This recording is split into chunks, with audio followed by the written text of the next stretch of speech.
جی عمر بھائی، آپ ہمیں جو ہے نا سیرت النبی شبلی نعمانی کی جو کتاب ہے اس کا تعارف کروائیں۔ اعوذ باللہ من الشیطان الرجیم، بسم اللہ الرحمن الرحیم۔ سیرت النبی میں شبلی نعمانی کا اسلوب تحقیق جو doctor Mazahir Shah assistant professor Hazara university اور doctor Saira Irshad women university Bahawalpur کی ہیں اور Bakram Bibi women university Sahiwal کی، ان کا جو اسلوب تحقیق ہے ان میں ان کا لکھنا ہے کہ علامہ شبلی نعمانی رحمۃ اللہ علیہ کی تحقیق کا وہ روشن علمی اور اسلامی تحقیق کا وہ روشن ستارہ ہیں جن کی روشنی نے اسلام کے فکر اور مستند حوالے مختلف تصانیف کی صورت میں اردو زبان میں پیش کیے۔ انہوں نے رسول اللہ صلی اللہ علیہ وسلم کی سوانح عمری کے ساتھ ساتھ آپ کے دیگر تصانیف یعنی سیرت النبی کے علاوہ انہوں نے الفاروق لکھی ہے، الغزالی، المامون، اور سب سے زیادہ جو اہم اور ضخیم انہوں نے کتاب لکھی ہے بہترین انداز میں وہ سیرت النبی ہے۔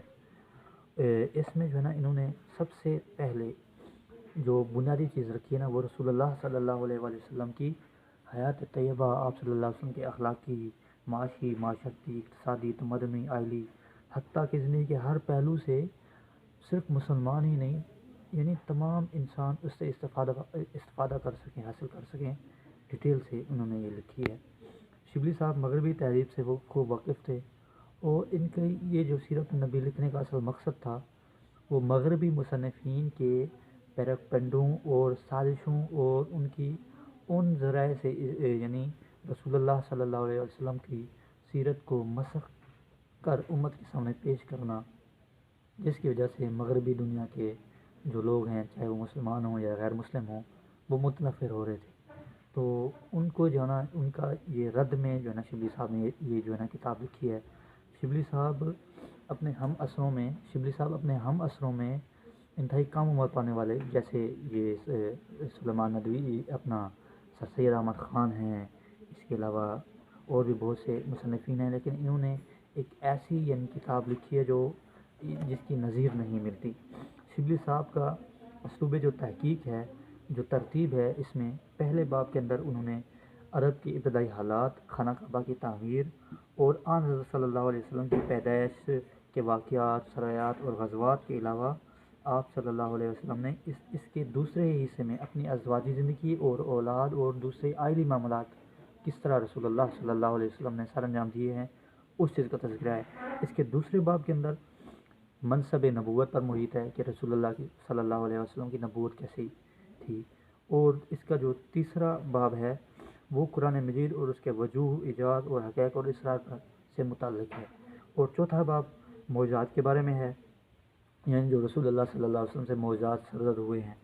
اللہ رب العزت کے حکم سے، اور جو پانچواں باب ہے وہ ایک اصل جو لکھنے کی جو اصل وجہ ہے نا وہ ہے پانچویں باب کے اندر سر سید یہ شبلی صاحب جو ہے نا یہ مغربی مصنفین کے بدکاریوں کا جواب دیا گیا ہے۔ ٹھیک ہے جی۔ شبلی صاحب البتہ شبلی صاحب نے صرف 2 جلدیں ہی لکھی ہیں اور ان کا انتقال ہو گیا، خالق حقیقی سے جا ملے ہیں، لیکن انہوں نے اس کی اسلوب کو اس ترتیب سے لکھا تھا کہ آنے والے کسی بھی شخص نے اس کے اوپر قلم اٹھانا ہو تو اس کو اس کے اوپر لکھنے میں پریشانی نہیں ہوگی۔ تو ان کے شاگرد خاص سید سلیمان ندوی نے جو ہے نا اس کے اوپر جو ہے نا کام کیا۔ سب سے بڑا کارنامہ شبلی صاحب کا یہ ہے کہ رسول اللہ صلی اللہ علیہ وسلم کو بشریت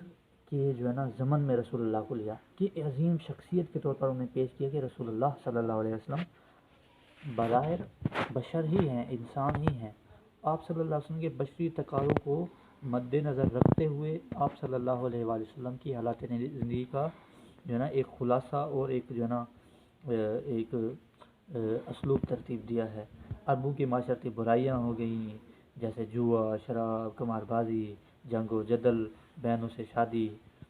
حرب فجار یا تعمیر بیت اللہ یا حجر اسود میں رسول اللہ صلی اللہ علیہ وسلم کا ایک بشری طور پر جو عملی جامہ تھا، رسول اللہ صلی اللہ علیہ وسلم کی جو عزت افزائی عربوں کے اندر نبوت سے پہلے ہی جو اللہ رب العزت نے یعنی ایک دھاک بٹھائی کہ آپ صلی اللہ علیہ وسلم کو نبوت سے پہلے ہی لوگ صادق الامین بلانا شروع ہو گئے۔ ٹھیک ہے جی۔ یہ ایک بشری انداز میں جو ہے نا شبلی صاحب نے اس کو ڈیٹیل میں لکھا ہے۔ شبلی صاحب نے جناب حضرت محمد مصطفیٰ صلی اللہ علیہ وسلم کی جرأت اور بہادری، عزم و استقلال اور پورے عرب کے سامنے بے یار و مدد، دیکھیں کہ رسول اللہ صلی اللہ علیہ وسلم نہتے اکیلے ہیں اور سارا عرب مخالف ہو گیا۔ اس زمن میں رسول اللہ صلی اللہ علیہ وسلم نے ایسے یعنی بشری تقاضے اور حرکات و سکنات کی منفرد یعنی کردار ادا کیا کہ سارا عرب جو ہے نا آپ کو ایک عظیم شخصیت کی جو ہے نا حیثیت سے دیکھتی تھی۔ اس کے علاوہ سر سید احمد کا یہ جو سیرت نبی لکھنے کا جو بنیادی مقصد تھا وہ عوام الناس کو مصدقہ اور مستند ذرائع سے حاصل شدہ مواد مہیا کرنا ہے، اور اسی کو شبلی صاحب نے اول ترجیح دی۔ اور امہات الکتب کے علاوہ سر سید احمد خان نے اور بھی بہت سی کتب سے استفادہ حاصل کیا ہے۔ شبلی صاحب کو کہنا ہے کہ آن حضرت صلی اللہ علیہ وسلم وہ واحد شخصیت ہیں جن کو سیرت لکھنے کے لیے ایسا نظام بنایا گیا ہے کہ ان کی سوانح حیات جنہوں نے سیرت پر کام کیا قریباً 13,000 افراد، یعنی جن جن لوگوں نے رسول اللہ صلی اللہ علیہ وسلم کی حیات طیبہ پر قلم اٹھایا ان کی حالات زندگی بھی محفوظ ہو گئی ہے، قریباً 13,000 تعداد ہو جاتی ہے۔ اور شبلی صاحب اس چیز کو بھی ملوح خاطر رکھتے ہیں کہ امام بلازری کی تحقیق کے مطابق شبلی صاحب اس چیز کا رد کرتے ہیں کہ یورپن ممالک کے مصنفین کہتے ہیں کہ عرب لوگ تو ان پڑھ تھے، گوار تھے، جاہل تھے، حالانکہ امام بلازری کی تحقیق کے مطابق شبلی صاحب نے یہ بھی ثابت کیا ہے کہ تقریباً 16 سے 17 افراد عرب کے اندر اس وقت بھی اہل علم میں شمار ہوتے تھے، ان کو لکھنا پڑھنا اچھی طرح آتا تھا۔ آج تک جتنے بھی کتب سیرت نبی کی لکھی گئی ہیں انہوں نے 3-4 کتب سے یہ استفادہ کیا ہے، یا واقعی صاحب ہوں یا جو ہے نا ابن اسحاق یا ابن سعد، لیکن سر سید شبلی صاحب نے اس سے زیادہ کتب سے استفادہ کیا ہے۔ شبلی صاحب نے سیرت نبی پر قلم اٹھانے کے اصول اس طرح ترتیب دیے ہیں کہ شبلی صاحب نے سب سے پہلے یورپن مصنفین کا خاکہ کچھ یوں کھینچا ہے کہ انہوں نے جن غلط ذرائع سے استفادہ کیا تھا اس کا بنیادی رد سر سید احمد خان نے جو ہے نا ڈیٹیل میں دیا ہے۔ شبلی صاحب کا یہ بھی کہنا ہے کہ یورپین مصنفین نے صحیح، کذب، حفظ، تحقیق و تصدیق کی ترجیح نہیں دی، جبکہ یہ ایک بنیادی اور اہم عنصر تھا کہ صحیح ذرائع سے یعنی رسول اللہ صلی اللہ علیہ وسلم کیونکہ اہم شخصیت ہیں تو ان کی جو ہے نا سوانح حیات ہو گئیں یا زندگی کا کوئی بھی پہلو ہے مصدقہ اور مستند ذرائع سے حاصل ہو سکے۔ یہ تحقیق تھی، تحقیقی اسلوب تھا سیرت النبی کا جو شبلی صاحب نے لکھی ہے۔ یہ مظاہر شاہ اسسٹنٹ پروفیسر ہیں ہزارہ یونیورسٹی کے، اور سائرہ ڈاکٹر سائرہ ہیں ان کی تحقیق ہے، اور Bakram Bibi women university Sahiwal کی۔ تو امید ہے آپ کو اس سے بہت کچھ سیکھنے کا اور ہمیں بھی سیکھنے کا موقع ملے گا۔ وما علینا الا البلاغ المبین۔ جزاک اللہ، شکریہ۔